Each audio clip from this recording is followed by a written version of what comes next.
Welcome to CoreLogic's October housing market update.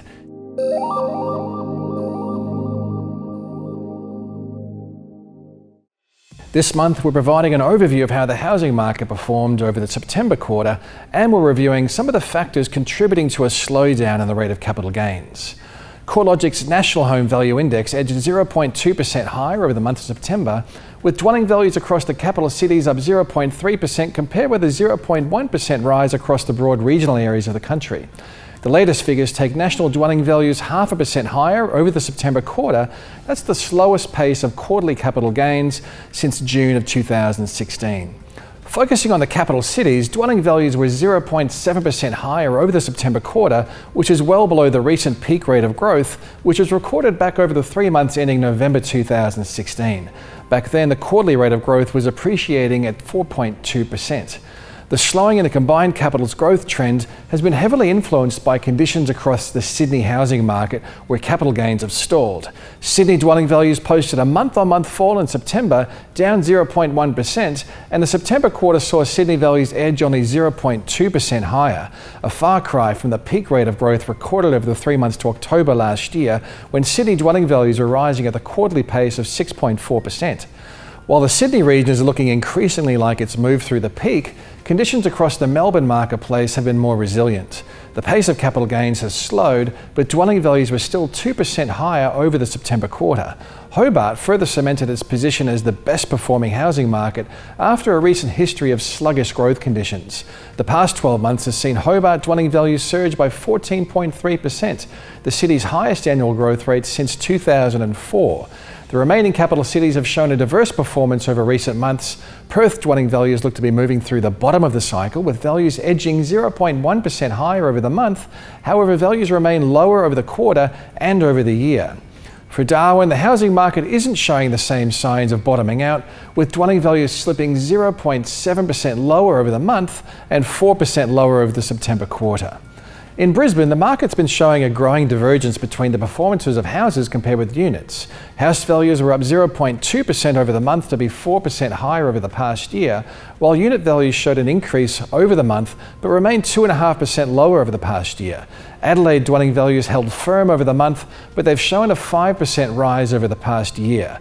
Canberra dwelling values have increased by 7.8% over the past year, with a fairly significant divergence between the growth in houses and units. Across the regional areas of Australia, growth rates have generally been lower compared to the capital cities' performance. The combined regional housing market saw dwelling values unchanged over the September quarter, compared with the 0.7% rise in capital city dwelling values. Similarly, over the past 12 months, regional values were up 5.6%, compared with an 8.5% rise in capital city values.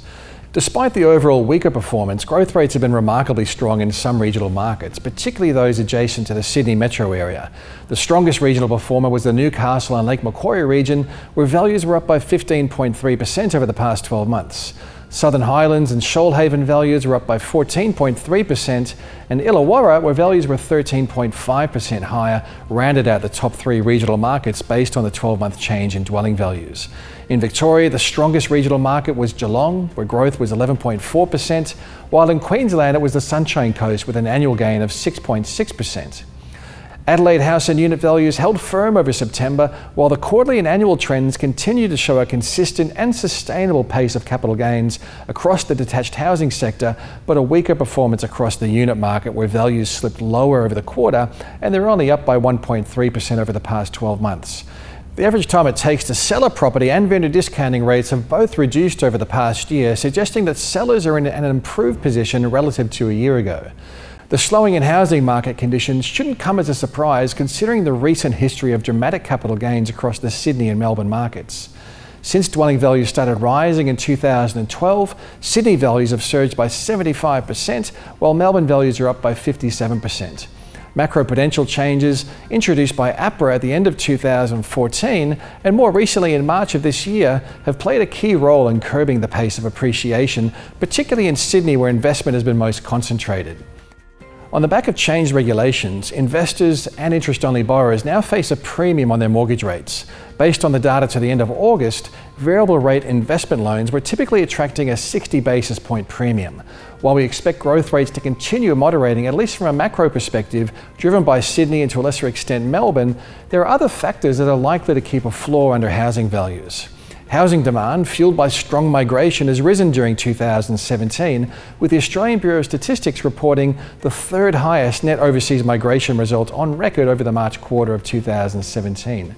Australia added more than 86,000 new residents from overseas over the quarter, most of which will contribute to demand for Australian housing. Almost 75% of these migrants arrived in New South Wales or Victoria.